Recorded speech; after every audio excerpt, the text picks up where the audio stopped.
Shilpa ma'am, आज Nifty का जो की कंट्रीब्यूटर है वो है एचडीएफसी बैंक। एक रिपोर्ट भी आई है 1800 रुपए के टारगेट्स के लिए, वो भी एक बार नज़र डाल लेते हैं, उसके बाद मैं आपसे उसके ऊपर एक व्यू लूंगा। तो आप जरा वो एचडीएफसी बैंक की रिपोर्ट डे हाई के आसपास, इनफैक्ट एचडीएफसी बैंक अब आ चुका है 1503 के आसपास से ट्रेड कर रहा है।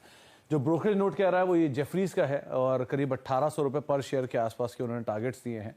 और उनका मानना है कि एक तो वैल्यू वाला पार्ट तो है ही इस कंपनी के लिए क्रूशियल, दूसरा एक अच्छी क्रेडिट ग्रोथ की बातचीत भी अगले 5 सालों में होते हुए दिखाई पड़ रही है, उसका भी एक इम्पैक्ट देखने को मिलेगा। लोन ग्रोथ करीब 17 से 18% के आसपास की, डिपॉजिट ग्रोथ दोनों आते हुए दिखाई पड़ सकती है आने वाले समय में।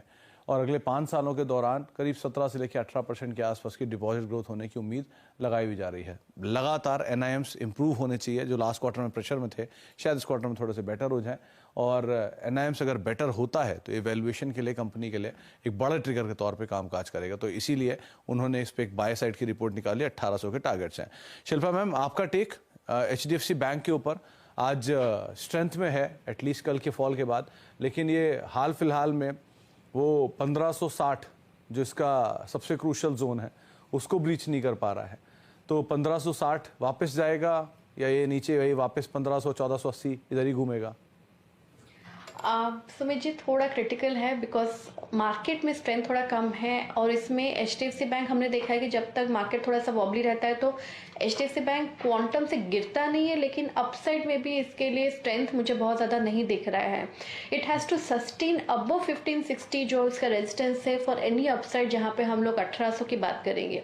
यहाँ से 1560 भी काफ़ी दूर है, तो 1520 इसका नेक्स्ट टारगेट है पहला। यहाँ से अगर ये 1520 सस्टेन करता है तो आप यहाँ पे 1545 से लेके 1560 के लेवल्स के लिए इसमें इंटैक्ट रह सकते हैं। स्टॉप लॉस आपका अभी भी 1480 ही रहेगा, लेकिन यहाँ पे ऐसा कोई ट्रिगर नहीं है एज पर डेटा जहाँ पे आई कैन से कि 1560 आपको इमीडिएट बेसिस पे आ जाएगा।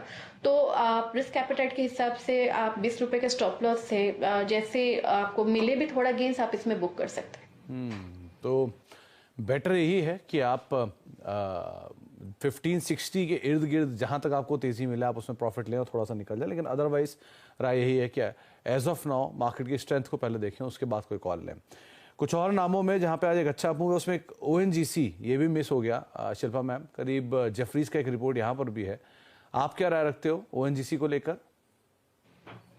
जी बिल्कुल सुमित जी, ओएनजीसी यहाँ पे डेफिनेटली 300 के लिए तो रेडी है और ये ऑलमोस्ट वहीं पे टेस्ट भी हुआ है 292 का जिसका हाई है। तो यहाँ पे लेकिन 300 के ऊपर इसका अपसाइड थोड़ा अभी इतना डेटा वाइज अवेलेबल नहीं है, मुझे नहीं लगता इतना क्लैरिटी है। तो यहाँ पे इतना रनअप भी आ गया है, तो अगर कोई प्रॉफिट बुकिंग यहाँ पे आता है तो ये आपको वापस 275 से लेके 270 के लेवल्स पे मिलेगा। तो यहाँ पे immediate again no fresh longs, आप वेट कीजिए, थोड़ा डिक्लाइन मिल जाए 280 के नीचे तो आप बाई कीजिए, या फिर 300 के ऊपर इसको सस्टेन करने दीजिए फॉर फ्रेश लॉन्ग्स।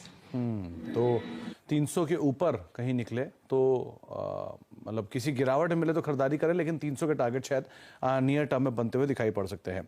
लाइकवाइज एक आइशर मोटर, इसने भी आज आउट परफॉर्म कर रखा है अपने सेक्टर को। पूरे ग्रुप में या पूरे सेक्टर में इतना तेजी नहीं है जितना आइशर मोटर के अंदर ज्यादा बज है।